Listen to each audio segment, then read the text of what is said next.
شاهد هذا المقطع وأخبرني إن كنت ترى خطأ ارتكبه خصمي.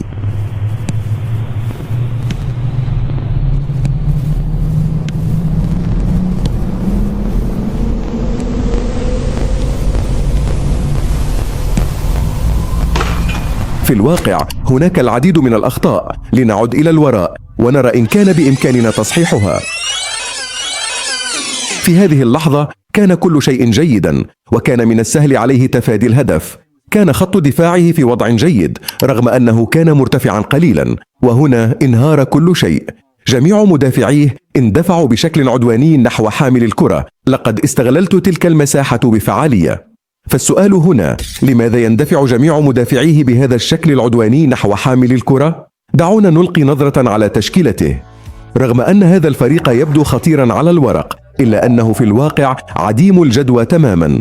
انظر، لا يهم مدى قوة فريقك من حيث التقييم. إن أخطأت في بناء التشكيلة فأنت هالك لا محالة، ولا أمل في إصلاحك. والآن انظر إلى دفاعه. كانافارو من نوع المدمر، وتوني آدامز أيضا من نوع المدمر. هذا يعني أن قلب الدفاع الاثنين يتمتعان بالعدوانية ويتقدمان باستمرار خارج مراكزهما، مما يترك فراغات هائلة في الخلف. ويزداد الأمر سوءا عندما نعلم أن ظاهراي الجانب في فريقه كلاهما من النوع الهجومي، فعندما يتقدم للأمام يصبح خط دفاعه بالكامل مكشوفا. هجمة مرتدة واحدة جيدة ويقضى عليه. فالسؤال هنا، ماذا علي أن أفعل لتفادي مثل هذه الأخطاء؟ انظر، كل لاعب في اللعبة يسند إليه دور معين، وهذه الأدوار تحدد كيفية تصرف اللاعب.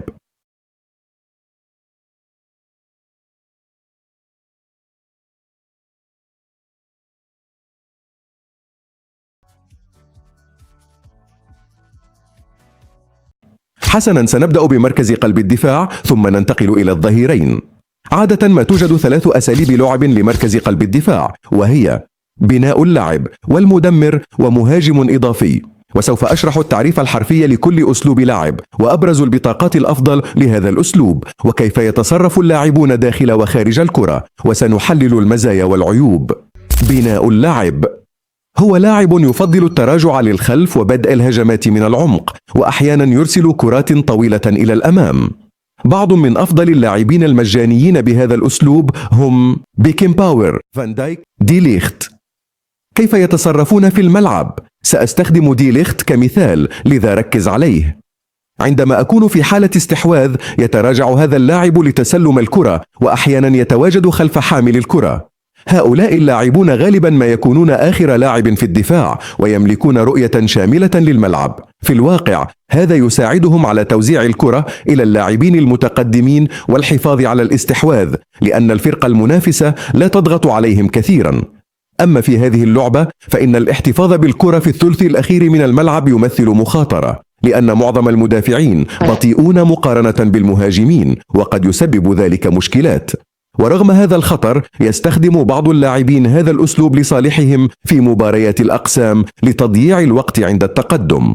وعند خسارة الفريق للاستحواذ فإن هذا النوع من اللاعبين يفضل الحفاظ على التنظيم الدفاعي بدلا من الضغط المباشر. فبدلا من الاندفاع نحو الخصم يظل هؤلاء اللاعبون منضبطين في أماكنهم، ويعملون على إغلاق مسارات التمرير، يركزون على تنظيم الصفوف، ويجعلون الفريق متماسكا وصعب الاختراق. وهذا الأسلوب يساعد في السيطرة على المساحات وإجبار الخصم على اللعب في مناطق أقل خطورة، مما يقلل من الثغرات الدفاعية. أما نقطة الضعف في هذا النوع فهي قلة عدوانيته، مما يجعله سهل المراوغة في المواجهات الفردية. ولتفادي هذا الأمر من الجيد الجمع بينه وبين مدمر عدواني ليستطيع الأخير استخلاص الكرة.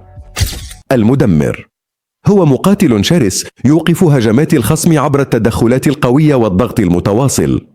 أفضل اللاعبين المجانيين بأسلوب المدمر هم: في هذا الفيديو سأستخدم كوليبالي كمثال. راقب تحركاته جيدا. رغم كونه قلب دفاع فإن هذا النوع من اللاعبين يضغط على الخصم مباشرة ما إن يصل إلى الثلث الأخير. هؤلاء هم المسؤولون عن الفوز بأغلب الالتحامات، لأنهم يمارسون ضغطا لا يرحم على حامل الكرة. وهذه التحركات تحدث تلقائيا من المدمرين دون الحاجة للتحكم المباشر بهم.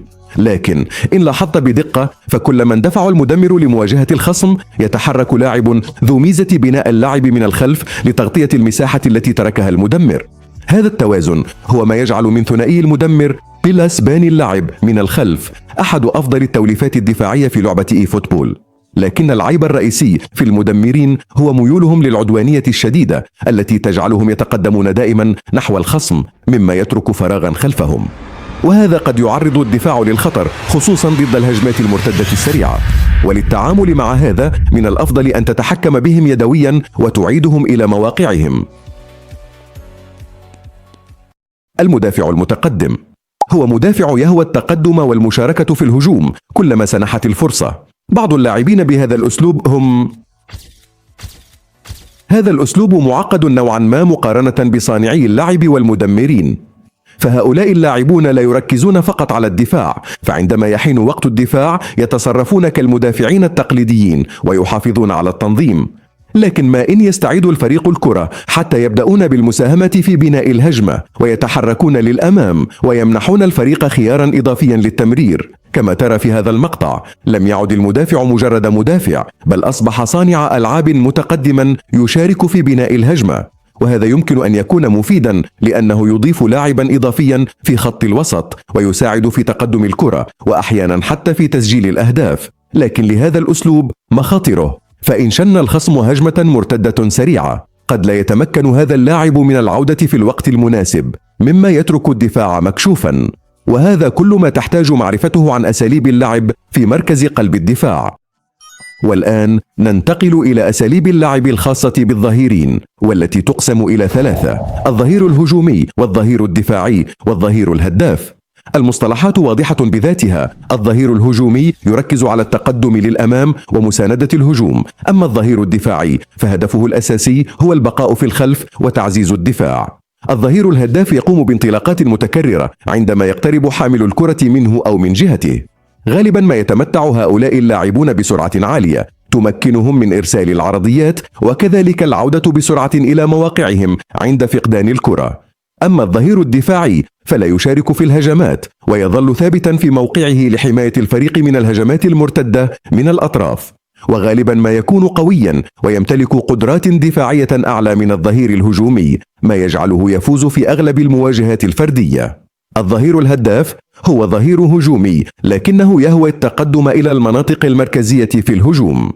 بعض أشهر اللاعبين بهذا الأسلوب هم ويصنف الظهير الهداف ضمن الأظهرة الهجومية لأنه يندفع كثيرا ويترك مركزه الدفاعي ليدعم الهجوم. لكن هناك فرقا رئيسيا، فبينما يظل الظهير الهجومي الكلاسيكي على الطرف ويركز على إرسال العرضيات، فإن الظهير المنهي يتخذ مسارا مركزيا ويبحث عن تسجيل الأهداف، ومن هنا جاء اسمه. أما العيب في هذا النوع فهو صعوبة العودة بسرعة للدفاع، تماما كما هو الحال مع الأظهرة الهجومية. وهذا كل ما تحتاج معرفته عن أساليب اللعب الدفاعية.